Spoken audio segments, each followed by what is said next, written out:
McCankle's Taco Tits girlfriend, Laura Loomer, had a very interesting tweet yesterday. Kylie popped this up. Laura Loomer tweets, "What if I told you a high level official in the US government had an account on a sex solicitation website and regularly engaged in swinger activity? Would anyone even be surprised? I wonder how long it will be till it comes out. A lot of things will then start to make more sense. A lot. TikTok. And so, would we be surprised? Absolutely not. Who do we think this is? I kind of don't think it's Taco Tits because if all that blood is staying in the ankles all the time, I think it would have a hard time getting to the penis. I'm no medical doctor, but I just think that maybe we could eliminate him. So I'm kind of thinking, is it Moses Mike? Is it JD Vance? I don't know. But Laura, we're here. We're ready. Let's move along to the courage that we're seeing in the United States of America right now. We are seeing courage from people in the independent media. We are seeing courage from the makers and producers and creators of South Park. Put up this tweet. Brian Allen tweets, South Park didn't just go scorched earth, they napalmed the narrative. This week's episode has Dora the Explorer getting ice rated at her own show, then trafficked straight to Mar-a-Lago to give old men massages. That's right. A kid's cartoon character ends up massaging a geezer in Trump's Palace of Denial. Kristi Noem shoots a puppy in the opening scene. ICE raids heaven.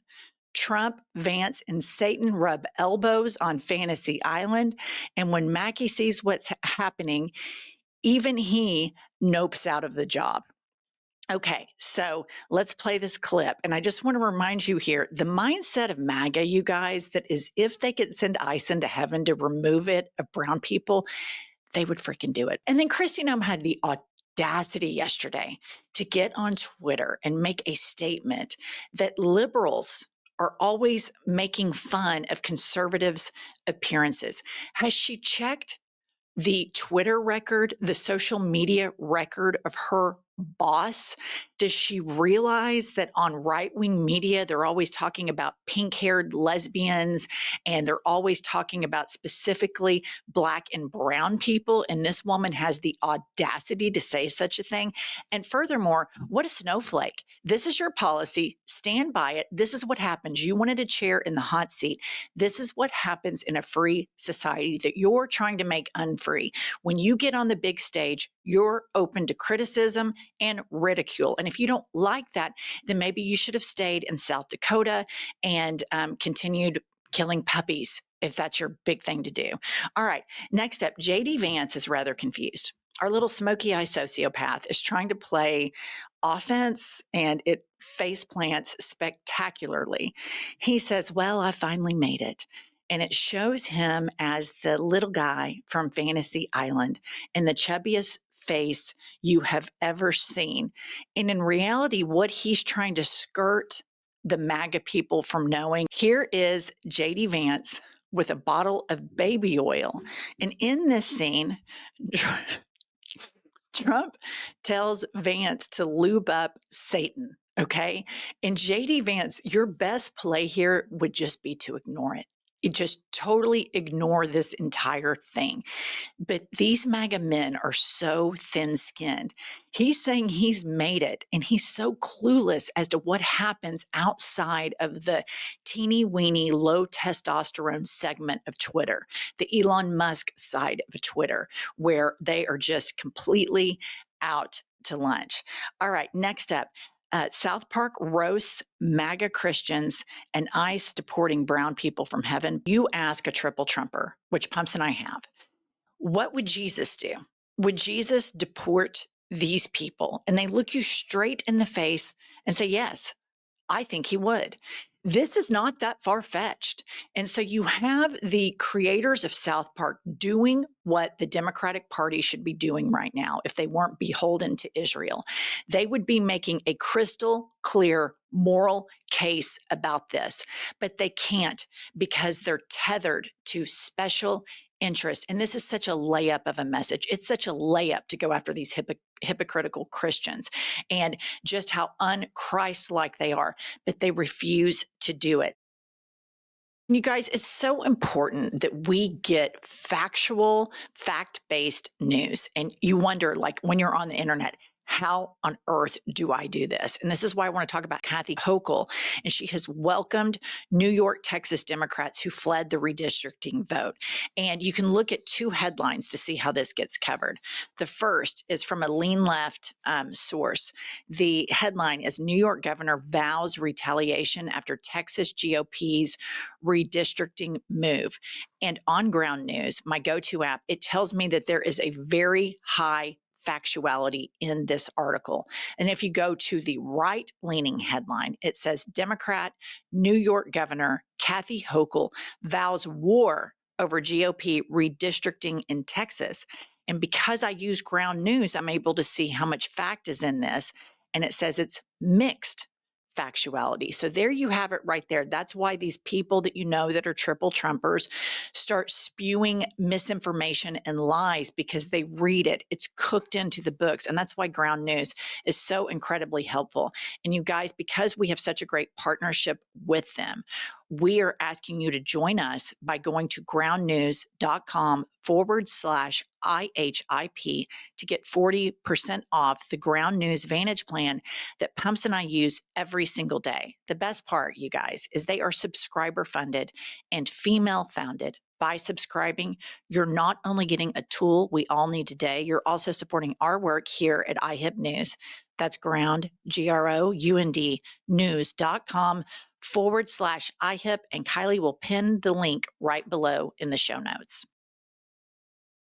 And if you want to know what's on the other side of this, bravery and tenacity to go after this fascist regime, on the other side, we have Tim Cook of Apple. And this is a profile in cowardice. What this man did in the Oval Office a couple of days ago.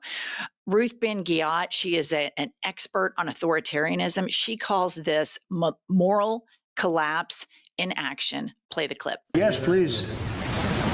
This box was made in the U.S., California, and this glass comes off the Corning line. It's engraved for President Trump. It's a unique unit of one. It was designed by a U.S. Marine Corps corporal, a former one, that works at Apple now. That's good. He's done well. Designed it for you. And the base comes from Utah and is 24 karat gold. And it sits. Okay. Enough. This is a humiliation ritual done by a lot of dictators. So what happens when people start to form an authoritarian regime? It doesn't happen overnight. So the Trump administration has formed it. And many times the oligarchs then go to unite with the authoritarian government under the false pretenses that that unification is going to protect their businesses. But history has taught us that when corporations did this with Hitler, ultimately, these corporate leaders, business leaders, were killed, and then the German government took over these businesses. The same thing has happened with Putin in Russia. You can't go a month without hearing about some CEO or business leader in Russia that's, quote, fallen out of a window. And so this is such a short-sighted play by Tim Cook, and it pisses me off for a multitude of reasons. Number one, we all buy these products. And to see this piece of shit, Tim Cook, loyal to the MAGA regime, instead of having the courage to say, you have a low 30% approval rating. Our customers are global. And let's say 70% of our customers are in the United States and only 30% supports you. We're not doing this. But the fact that he's bent the knee to him is such a humiliation ritual that you see in authoritarian regimes. Further, you may remember that Trump and his evil American psycho sons, Dumb and Dumber, have been talking about Trump phones. And I just want to flag this, and I want you guys to bookmark this right now. If Taco Tits, and we all know he's like 98 years old, But if he continues and he's able to usurp the elections, okay, and he stays in power for some godforsaken reason, they'll take Apple. They will take it. This is what authoritarian regimes do. These corporations are so short sighted. So, on the one hand, you have the makers of South Park ridiculing these titty baby, pathetic excuse for human beings that are these MAGA men. And then you have Tim Cook, who is a gay man, a gay CEO, and he is in there kissing the ass of this administration when Pete Hegseth renamed a ship that was called the Harvey Milk because Harvey Milk was gay. This is a profile in cowardice of the highest order, and this will not end well for Tim Cook. This is such a short-sighted play, and it is absolutely infuriating. And then finally, I just want to flag something that came out a couple of days ago that I thought was hilarious. Midas Touch covered this. Chris Cuomo fell prey to an AI of AOC, and it was so obviously AI with what she was saying. But further than that, right in the center of the screen, it was marked as satire or parody or AI. He falls prey to it and he starts attacking AOC. The Midas Touch reports Chris Cuomo deleted a tweet criticizing Democrats after falling for an obvious AI deepfake of AOC. And then he thinks that he can stay the course of his complaint against her as though he hasn't ceded all objectivity and as though he hasn't ceded all objectivity at that point. He still acts like he has a leg to stand on. Go to the next. He tweets, and to nobody in particular, nothing about Hamas or people burning Jews' cars, but Sweeney Jean's ad deserved time on floor of Congress. What happened to this party? Fight for small business, not for small culture wars. This is what happens when you are so looking for confirmation bias. And Chris Cuomo expects for us to believe that he's an objective journalist, and he sees AI that falls for his narrative that he wants to peddle. And then he thinks he still has credibility. And I'm here to tell you guys, we cannot give these people credibility anymore. The Tim Cooks, the Chris Cuomos, we need to support the people that have the courage to stand up and fight for democracy.